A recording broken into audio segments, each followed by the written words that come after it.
Fine. No, I don't mind. That's fine if Dave wants to. All right, we'll propose, yeah.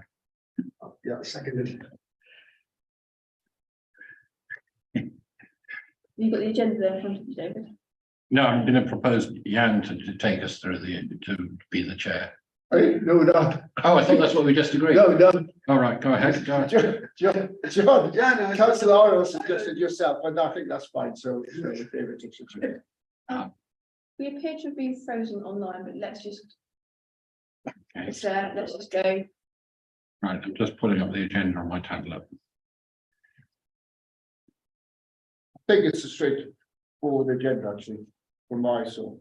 It is on the screen if anybody needs to see it. Yeah. Okay. So Welcome all to the meeting. Thank you. And welcome, Mr. Curtis. Mr. Curtis. Which we might choose to bring that item forward, but let's just do the preliminaries. Have we got apologies? we do need to vote in the chair. Oh yeah, okay. So if anybody like to nominate a chairperson, as we don't have our vice chair or our chair. I think Councillor Orwell nominated Councillor Northern, so I'm happy to take second now. You have got Councillor Northern? I'm happy to do that, yes. Okay. Now going to the agenda. All those in favour? Over to you then, Councillor Northern. Right, thank you. Oh, there we go. So, do we have apologies from various councillors, because we're very short on the ground? We do have apologies. So we have apologies from councillors Dickinson, Jones, Weaving, Wakeland and Hamilton. Right, thank you. So, are we happy to accept those apologies? Yeah. Can we have a show of hands? Proposed in a second. Proposed by Councillor Orwell, seconded by Councillor Bergman and agreed by all of us. Good.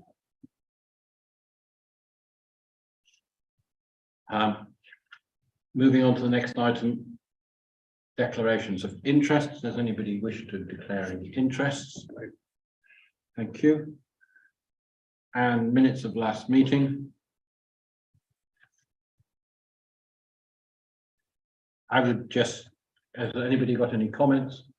I just note that I give a verbal update normally on the neighbourhood plan, and I've had some conversation with officers about all that appears in the minutes is Councillor Northam gave a brief update on the neighbourhood plan, which I don't consider very satisfactory. That's been explained that as an information item, it doesn't get fully recorded. So what I propose to do is to circulate my verbal update to councillors after the meeting. Means it doesn't appear in the public record, which is quite important. Yeah. So maybe we'll need to address this downstream. I'm happy to come in here as statutory requirements. Verbal updates don't need to be minuted, but taking on board Councillor Northam's comments, we have agreed a way forward will be that Councillor Northam will provide written updates going forward, so there's no confusion in So, future minutes. But just because there's not a statutory reason to do so, members could request that it is recorded. We could request that. Yeah, we'll put your report in your minutes. You are going to circulate that, and I think for clarity and to keep things consistent across all of our agendas across the organisation and all of our information items, if we provide written reports, it is more transparent and more consistent with the organisation. So the reason I know I was asked to provide a report into this committee because of the work that's going on in the neighbourhood plan. And we are moving quite rapidly, so we only agreed at the steering group last night that we'd proceed with an item. And I'd rather be reporting that currency of information than not saying it and having to wait until the next meeting. Because what we agreed at last night's meeting was to launch our next public consultation next Monday. So that's the pace we're moving at. With information items, if a written report was included and then additions could be included on the evening, such as last minute amendments. So I will provide a written report and supplement it, and then we'll capture it in the minutes. Thank you. Okay, but for this one, can we attach this verbal report? I'm happy for you to circulate to members as you suggested, but it can't be approved within minutes.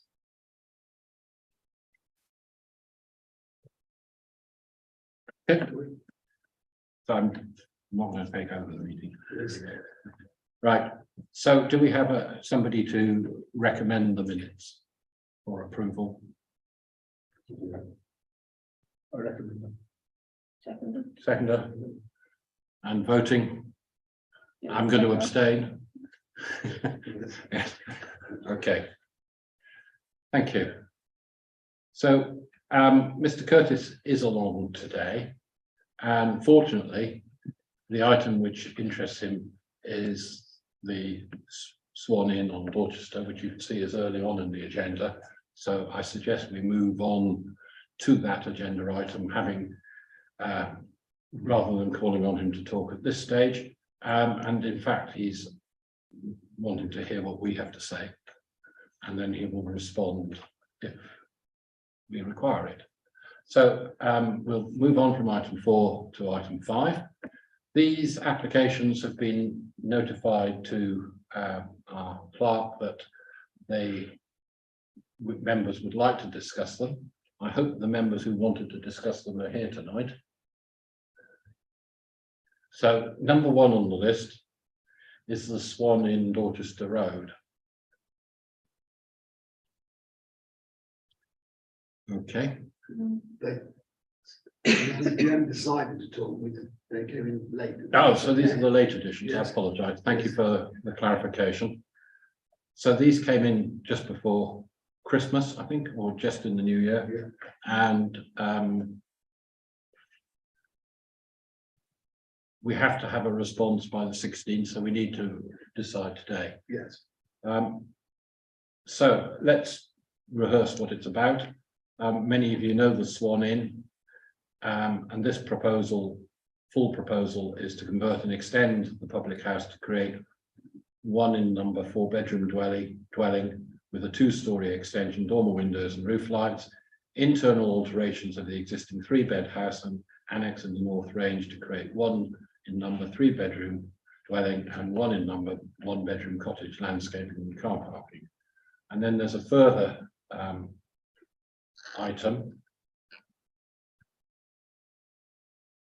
which One's a full application, the second one's regarding listed building consent. yes, listed building consent, so it is a listed building. Is it worth just pulling up the plan layout and some of the elevations that were included? That would be helpful. So I certainly looked at this, and I remember the place when it used to be open, and I've walked past it on many occasions since, wondering what's happening.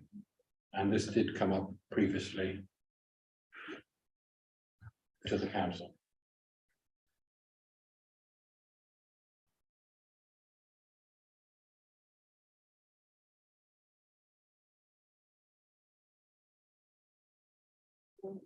So what we have there, this is the proposed elevations, and the front is pretty much as it is. If you see where the man is approaching the front door, the square object to the right of that is the passageway that runs through to the courtyard at the rear, and that's noted in the planning application as being liable for some water runoff issues. The rear elevation is, as you can see, a modern construction with glass at the rear. And what else can we say about this? It's quite difficult to see. You can just wind down a little bit to the bottom. And that's the south elevation of the North Range. It's worth just looking at the plan as well, please, because that helps put those elevations into courtyard type view. Right. So you can see that the entrance from the main road is up in the top left, and immediately when you come under the gate, under the archway, there's the northern extension which is on the left on this diagram. And the proposed extension is shown there. And then there's the garden areas beyond that. Could I just ask, is Mr. Curtis here to talk about this particular application? Did you say? He wants to hear what we have to say and then we'll, if needs be, respond. Right, because I'd like to hear what Mr. Curtis has got to say. Okay, would you be happy to talk on that basis? I wasn't intending to speak, I was here if you had points of clarity, really. I suppose perhaps it might help if I give you the journey. My wife and her previous husband purchased the pub in 2006.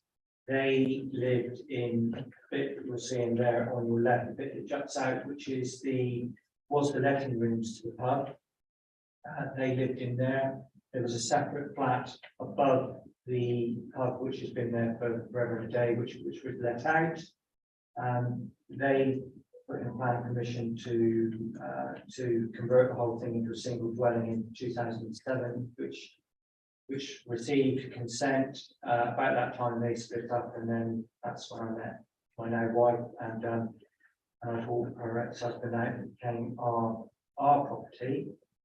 With that on the back, there had been a small letting room, which the pub, so when the pub, to go right back, when the pub was first shut by the brewery, they used it to house staff that were working in the area. And they'd have the bottom bit, which was sort of a bedsit, should we say. We continued to let that, so we then let the bedsit on the back, we had the flat above, we occupied the piece on the left there. We then drew up some plans, and we had some things in the financial crash, and it was difficult to proceed with it. We then got planning consultants involved, I suppose, about 3 or 4 years ago to look at it and review it, and basically it was a bit of a mess because we had it was still technically a public house, although one could argue that the 2007 application had been implemented, but it was grey as to whether it had been implemented or not implemented. On the back of advice from the planning consulting, having spoken to somebody in planning, it was suggested the best thing to do was to tidy the whole thing up and clarify the situation. It was agreed that the best way to do that was to get a lawful consent for the use, because it had been used in the way that it had been used for more than 10 years. So it had been used as the cottage, flat above the pub, and then the small flat stroke bedsit to the rear. So we then came forward with the lawful consent applications, which took some time to put together. You'll remember that they came before this committee, I guess, about 18 months ago. Yeah. While that was happening, we put in a pre-application for a scheme not dissimilar to the one you see in front of you, but with a bigger extension and more connected to the pub. The conservation officer raised some concerns about that, so we modified the plans down, simplified the extension, and put the glass link, so there was a clear definition between the old and the new. Proposal for you then converts the pub back, the actual pub, very, very traditionally. We're talking about limestone rendered to the front, put the sign back up for all sense of purposes, to put the pub to look back like it did 50 to 100 years ago. And then the inside is converted. There's not many walls that are taken out. This is on the back of consultation with the conservation officers are trying to retain a lot of the inside, although most of the inside, like a lot of public houses, has been I guess compromised would be the polite way to put it over the years by the brewery. And then where the extension is currently is the 1970s extension, which comes out just past the buildings to the right and goes across the whole back. That all comes down and is replaced by that extension. The building to the left then is comes a 1-bedroom cottage and the 3-bedroom cottage there. So effectively you're swapping 3 units for three units. There's been a great deal of consultation with the conservation officer, and it's been a long time coming, and there's been a number of issues that we've had to overcome to get to the point where we are today. Okay. Happy to take questions. I didn't prepare and I'm doing all of that. That's very good. So from memory. Or just a history. So I looked at this application before Christmas because it's one that interested me, and it was interesting about why was it changing from a pub, but I think it's the fact that it hasn't been a pub since before 2007 means that you can't really take it being a pub anymore. If I may, Chair, on that, there was a covenant, when the pub was sold to my wife, there was a covenant that's put on it, which Badger Brewery's put on all their sales, that it can no longer trade as a public house in perpetuity, which I think is a pretty tough thing to do, really, but so it can never trade. Yeah. So I don't think there's a reason for objecting on that basis, whereas, you know, there is a lack of community facilities in that area. And if it had been viable, I would have said, you know, the new inn down the road has also disappeared, and we're left with the Reynolds Institute across the road. So it's sad, but we have to move on. I think the other concern is around the planning of the listed building status, and it's in the conservation area. I don't think we're expert enough to deal with that. I think the conservation officer in Dorchester will be dealing with that. And I think it is something which can be dealt at officer level. Could we, and no resident has approached us with respect to this from a concern point of view. The only other thing that I remember noting was the flooding under the archway. Would you like to make a comment on that? Yeah, there is, I mean, there's been a long-term flooding issue where the culvert that comes down, getting the directions right, down Springfield Road, so it comes from the top of Springfield, and there's a clue in the name there, and so it comes down the culvert, which then goes into the River Way. When that culvert, in the event that that culvert comes right up to Dorchester Road, it comes on the Dorchester Road, and its only means for that water then to discharge into the River Way is through that archway. So that is an ongoing issue that's been there for going back to the 70s, and there are issues in the 70s of it being flooded. Ever since all the works were done with the flooding work for the new relief road over on Livermore, and all of that's been done, there's been no flooding incidents. However, as part of this application has to be a flood evacuation plan, and there is a small drain that goes through, but that will be, the capacity of that will be significantly increased. So in the event that flood waters do come down, that come down through there, there'll be more capacity, but it's not changing a poor position. It's not making a poor position worse. If anything, it's a better. Okay, thank you, John. Yeah, thank you for all the updates there. Yeah, it looks like a fair application to me. It's I do remember it's a pub as well, and have drunk in it on one occasion, but it's falling into disrepair, and it's this scheme, if it proceeds as planned, it'll enhance it or restore it to its former appearance. And I like the fact they're putting the pub sign back painted. That'll be an improvement. The new building that's shown is round the back, so that's really, it's not going to affect the conservation area. Really. It's quite secluded. And I've noticed from the comments that we've had one from the neighbour who's actually supportive. There's the knocking down a building and reconstructing it will improve the light to his property. So that's, and the historic England aren't objecting. So we could.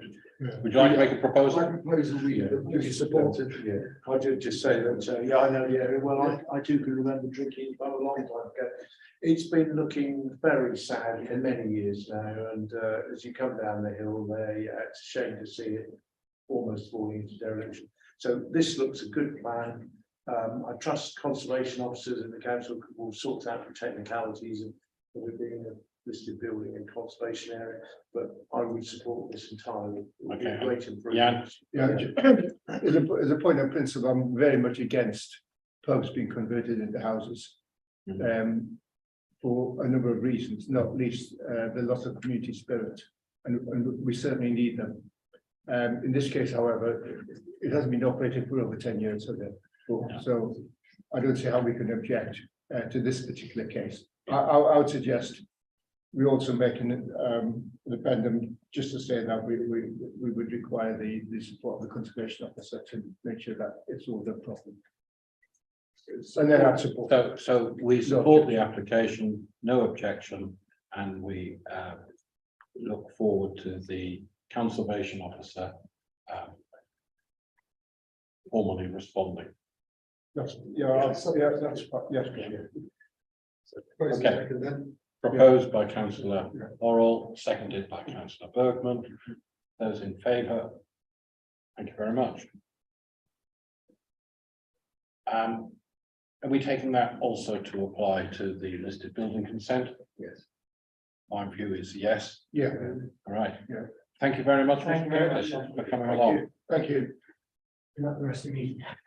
Thank you. Thanks. Right.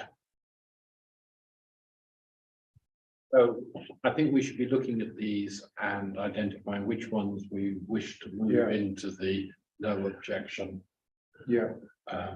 category. Yeah. Okay, so just taking them in order. The first one is 6 Portland Road. It's a damage. It's a tree update. Yeah. So let's Yeah. move that one. Yeah. Move that one. The next one, sorry, suggest we move that and then we'll Yeah. vote on it. Yeah. The next one is installing a dormer window. I think that's in the similar category. Yeah. Replacement of a UPC window and Yeah. door, similar. Yeah. Next one is similarly improvements. Yeah.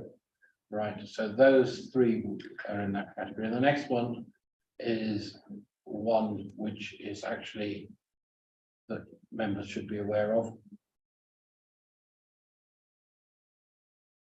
Okay, which is construction of a new cafe and heritage centre, single-storey building within the park complex, and we're aware of it because it was the subject of the Heritage Lottery Fund application. So are we happy just to move that forward? Yeah. Thank you. 1 to 7 Tennyson Road, erect a 3-bedroom, two 3-bedroom dwellings. Should we just have a quick look at the site plan on Yeah, that one? I was just going to ask any whose area it's in, if there's any view. I'm not sure. Tennyson Road. Tennyson Road, yeah.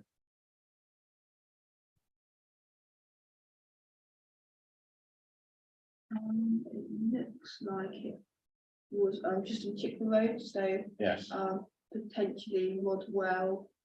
That is Chipper Road. That's not quite over to Western. okay. Where Okay, Who's touching that? so would nobody have was been here. Councillor Wakeland's been saying. Yeah. So back to, is it worth just looking at this plot in the application, or should we come back to it? Do you want to go through the ones? Let's go through the list. Let's back that one to come I've back got to. to send them through Yeah. and the ones that you want. Yes, thank you. So the next one is 85 Franchise Street, a ground floor conversion. I don't see a reason for not moving that route to no objection. Similarly, the next one is to do with replacement of an existing item. 469 Littlemore Road. I read this one, I thought, well, is this retain fencing to provide privacy and security so that an unused gravelled area of land can be used as a garden? As long as it's within the tenure of the property, that sounds fine. Yeah. So that's something they can check. Why would there, if I could ask you, why would there need to be a planning application for fencing unless it's more than 8 feet tall? Yes. So it's a technicality which we'll leave to the Yeah. officers to deal with, I Yeah. suggest. Yeah, okay, so no objection. The Curtis Fields one is a reserved matters. Do we want to come back to that one? No, Well, look, it's units become smaller, so that's, we can't reject it. That's- No, we've got through that one. haven't we? okay, so we'll move that one into the list. Elwell Street is solar panels. It is a conservation area, much of that area, but again, conservation officer will do with that. We need to move on and get solar panels generally. Ambleside, single story front and rear extensions, move that into the no objection, and 2060 Esplanade. I'm happy with that. And that again is a sort of rearrangements. Yep. Yeah, that's fine. So let's just come back to that one. So shall we propose those and move those across? Yeah, I'm happy to propose that. Councillor Bergman proposed, seconded.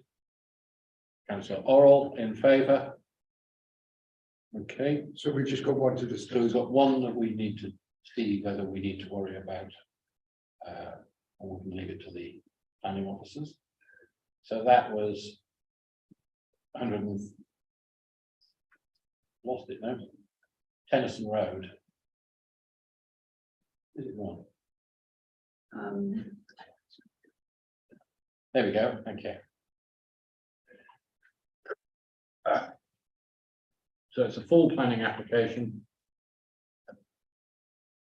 Can we look at the existing site plan?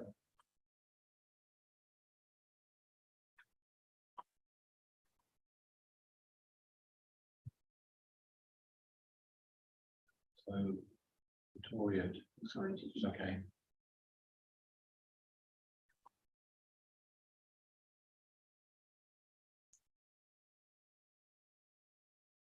So there's a bit of land behind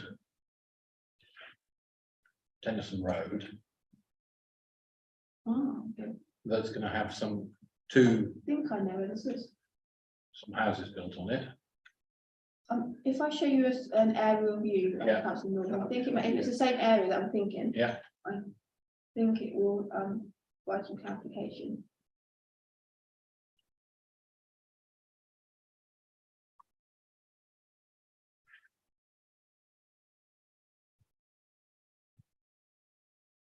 I believe it's this piece of That. land here, Yes, this area here.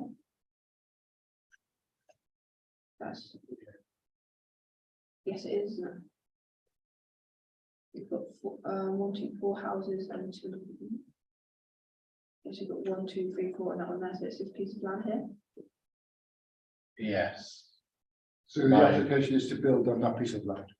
There've been a Where the number of other is. applications in this Where area the other is. for infill.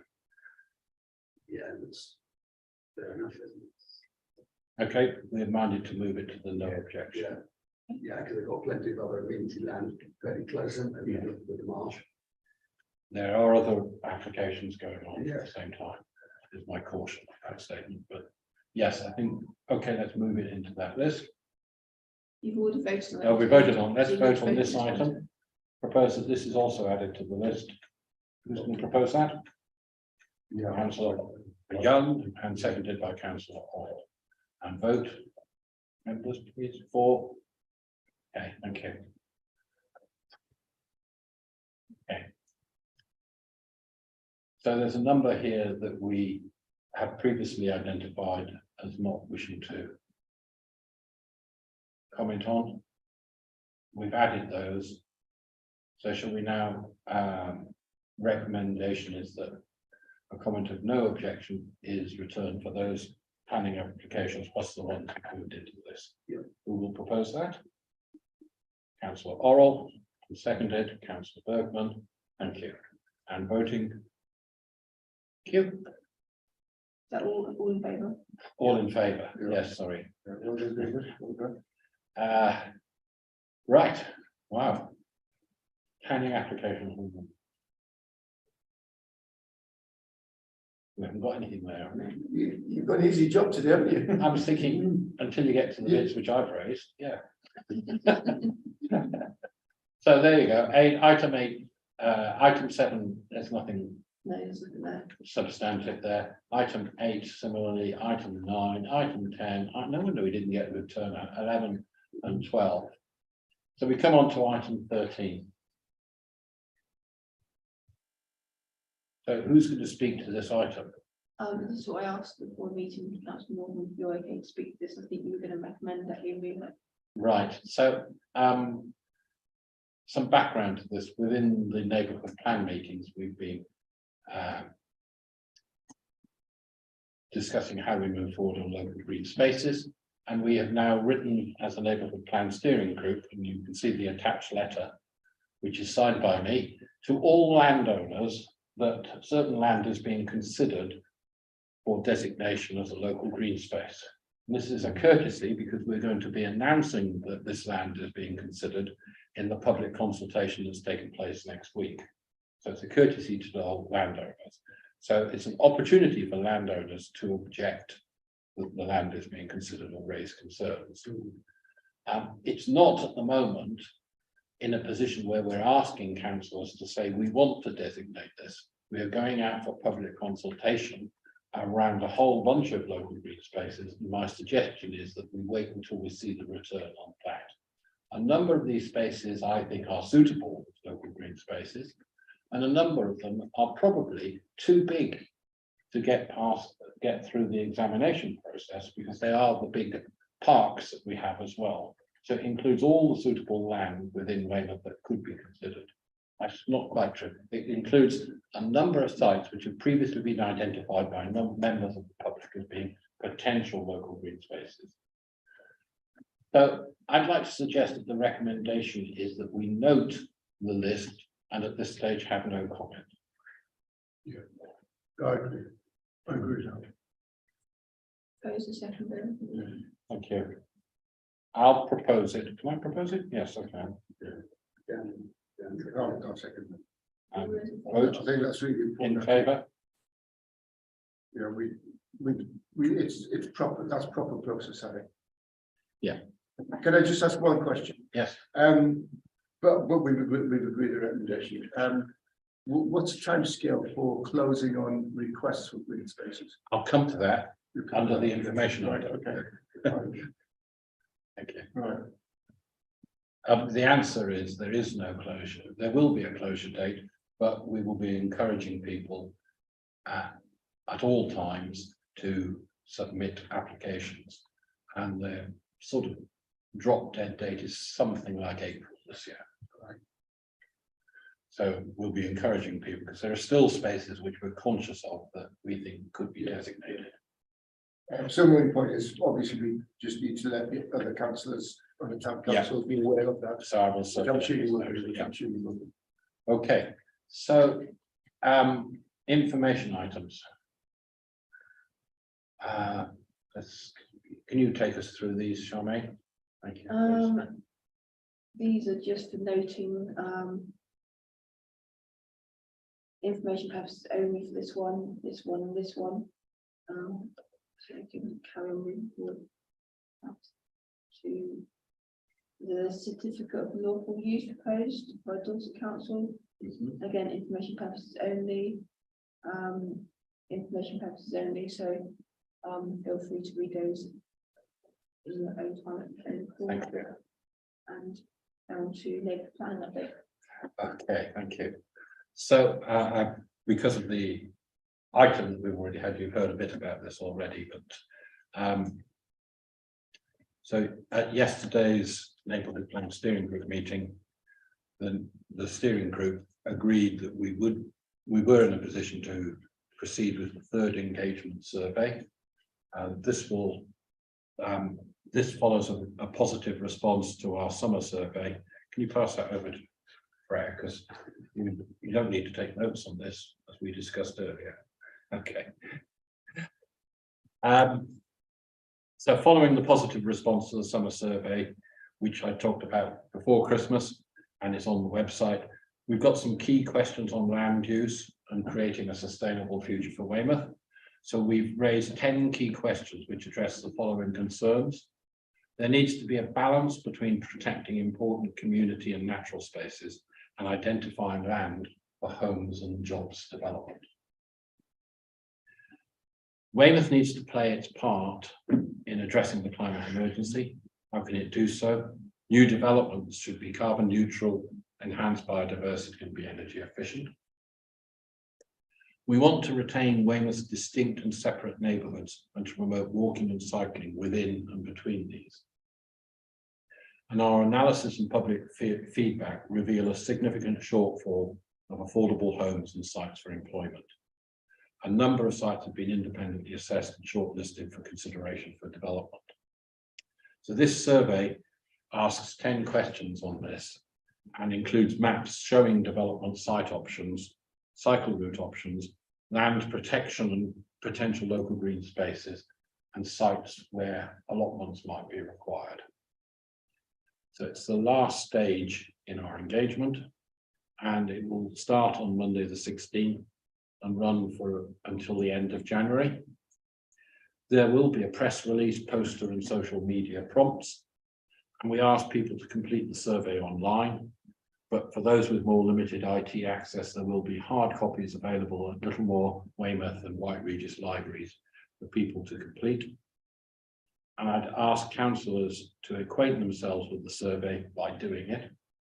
And I or another member of the steering group would be happy to answer any questions that might arise. And I'd ask councillors to bear in mind that they may also get questions from their residents. So the neighbourhood plan webpage will be updated with links to the supporting documentation. This includes the site options assessment report, which was shared with councillors back in September 2022. So this is making that information public. So that's the item on the third engagement survey. And then to put it into some context, I'd like to provide a schedule update, which is we've completed now, we've got 3 stages. We've completed stage 1, gathering evidence. We're entering stage 2, which is preparing and consulting on the plan. In February, we're going to be holding some focus groups on our 5 themes, which are environment, community, homes, jobs, landscape and green spaces. We'll then be drafting the plan, consulting with Dorset Council and obtaining environmental assessments of the plan as a whole. Our major public consultation will be in September 2023, which will be 6 to 8 weeks long. And the results of this will feed into our final draft plan, which will go to Dorset Council for formal public consultation in early 2024. Following that consultation, it goes for independent examination, and this should lead to our plan being made in the 3rd quarter of 2024. That's about 6 months adrift of what we set out to achieve some 2.5 years ago. Okay, thank you. Any questions? Does the consultation include tree protection? So this consultation is focused on 10 key questions. There will be policies in the plan that will be going for full for public consultation in September relating to how we improve the green in our urban spaces. There is nothing additional on tree protection orders which already exist as a process which people can apply for trees to be protected. So it's focusing primarily on how we get more trees into urban areas. TPOs. Just one, does that include cycle routes as well? So this proposal, this consultation includes some suggested cycle routes. If you remember, Councillor Wakeling did do some work on this, and we've taken the work that he's done and we're putting that work out to the public to see what they think about it. And that will form part of, hopefully then will form part of a policy to improve cycle connectivity and to include some additional routes. Thank you. Thank you. Okay, thank you. So we're going to note these items, aren't we? Yeah, Yeah. great. Good. Duly noted. Thank you. No emergency items. What's next on the agenda?